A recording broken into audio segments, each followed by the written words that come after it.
Did he lube up well? Did he use a lot of grease or lubrication so you could try to take it or relax? Well, I get really lubricated. So that's by never yourself. been an issue. Mm-hmm. And you still couldn't. I couldn't because it's just too big. It's too big. So when you saw it, what made you want to try to take that shit? Because I never had one that big. I also had to try that shit because I never had one that big. When I saw it, I said, Jesus, somebody said this to me, just for me. So, I was very grateful. So you were thanking God, Jesus, for sending you all that dick. I was. But your ass started fucking going through goddamn convulsions and heart palpitations and shit when you seen it. Yeah. So what did you do? Did you have to breathe? So he relaxed you to get you ready to take all that dick. Yeah, he did. He took it very slow, real. He took it. He was really gentle, real slow, and he didn't try to, bust my back out or anything with it. But like every inch that he was able to, put inside me, I felt every inch of it, and I just had feeling going all up my spine and stuff. And I started crying. So why did you cry? Because it felt so good, I just started crying. Oh, my God. So he was going into you on a spiritual level, too. He was opening your chakras up for you to start to tear up and you started to cry. It was actually a sexual and a spiritual experience, too. So he obviously knew that. He's probably had those kind of experiences before. He's had that effect on somebody before, and that's why he took you so gently. He guided you through it and talked to you.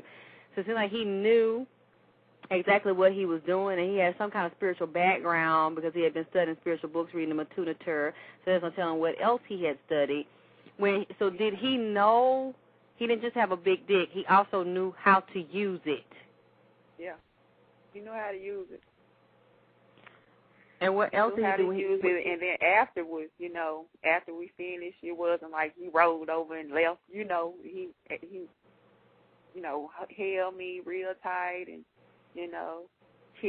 kissed me and, again told me that, I love you and all that stuff, and it was so good and, that. And so did you spend the night? Mm-hmm. But during the sex act, about how long did the actual sex act last? I don't know. But it wasn't short? No, it wasn't short.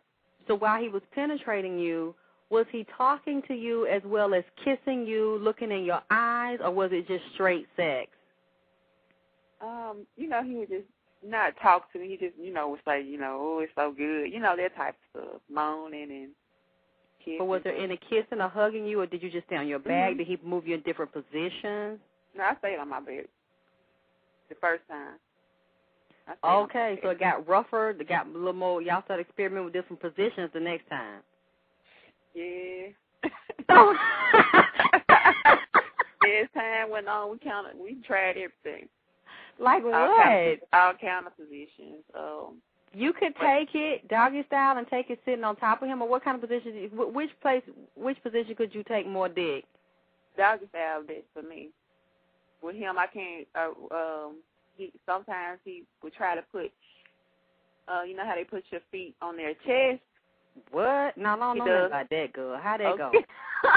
What, you on your back? Okay, well, you lay down on your back, and he pick my knees up and put my feet in his chest, and then he enter like that on top of me. So it's kind of like your ass is hiked up in the air a little bit, so that would cause his dick to go really, really deep. And I tried to take it, but I just it hurt, when he does that position. Even if he goes slower or takes his time, it's still painful. Yeah. So he would accommodate you. He wouldn't try to hurt you. Just pull out, and he would try to find positions that was comfortable for both of you. Right. Yeah. So he'll tell me, he liked it from the back anyway. So that was a comfortable position. I could take it that way. So were you feeling like wanting to cry and feeling up your back every time you were with him? Was it a spiritual as well as a sexual experience with him? Were your feelings going deeper and you feeling things all over your body? Yeah, initially, that happened pretty much every time we had sex. Did he know that this was having this effect on you? Did you tell him how you were feeling? No, I didn't tell him. But you weren't seeing other men, so you stopped trying to have sex with other people, stopped talking to other people. You were just focused on him. Focused on him. And he knew that. Mhm. And it ain't like me. I mean, I ain't saying I'm like free with it, but I mean, I had a friend or two at the time, but when I dealt with him, I couldn't. I didn't want to look at another man. Yes. After I had sex with him, because I was like, can't nobody top it. I don't think. Because I done had some in my life, I don't think anybody could top it. Is he a good-looking guy too? Sexy, nice body. Mhm. He was he is now. He was a nice looking person at the time when I met him, but he wasn't like in shape. He didn't exercise as much as he does now. So he looks even better now that you got with him and taught him about exercising and taking vitamins and stuff. Yeah, and eating right. He wasn't eating the best because I think when he was married, his wife did all the cooking, so he moved out on his own, of course, and he would eat out a lot. So when I met him, he wasn't in like the best shape. He lost a lot of weight when he and I started dating, because at the time I was vegetarian for a while, and I would just encourage him to eat differently and to drink water instead of tea and Kool-Aid all day.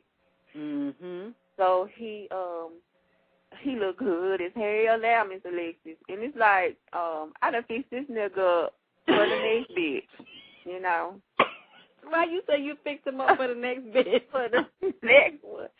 Because he's much better than he was when I met him. When y'all were having sex, like how much time went by, and when y'all were having sex, were y'all together every day, talking every day? Did he say that he wanted to be more serious one-on-one while he's working on getting his divorce and being with you since y'all were having sex and getting so close? Or did you notice, well, I guess first of all, when y'all were having sex, and was everything really good between y'all? Was it just you and him? Did he say that? Well, no, but I assumed it was just he and I because we were together a lot and we talked every single day. Wow. So you had no sign that there was nobody else? Mm-mm. But he still didn't say, I want to be one-on-one with you? No. But he didn't say there was anybody else? Right.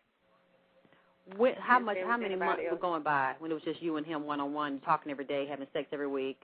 Well, he took me to meet his parents, his mother and his grandmother and his aunt the following summer that we had met. So this was in like 2006. So in it was, I think, I want to say June or July of 2007.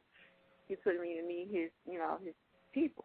So, of course, I'm really thinking this serious then, because he took me to meet his relatives, and I went to meet his grandmother and met his aunt, his cousins, some of his friends that he grew up with, and we stayed at his mom's house for a couple of days, and everything was, fine up until that point. I don't know what happened when we got back to Memphis. School started again. He, started teaching again, and he was at a new school, and, started acting weird. So he never, ever, ignored my calls. It was not a time that I could call him that he would never answer, or that if I went over to his house, I actually had a key to his apartment. Wow. He gave me a key to his apartment, I think right after we had sex. I had a key. So it was never a time that he wouldn't answer me. So all of a sudden, he started acting a little weird. And I found out later he started meeting people at this new job that he had. Started teaching at this new school. And one particular day, I called him, and he didn't answer the call. So I said, something must be wrong. So I said, let me go over here to his apartment. So, I go over there, and even though I had a key, I knocked on the door, and he opened the door, and there was a woman in the house. What? There was a female in the house. And, I made that bitch get up and leave. What did you do? What did you say? Well, what did you see? She was sitting on the couch. So I didn't see anything. She was clothed, and he had on a tank top. Came to the door, opened the door up, and he let me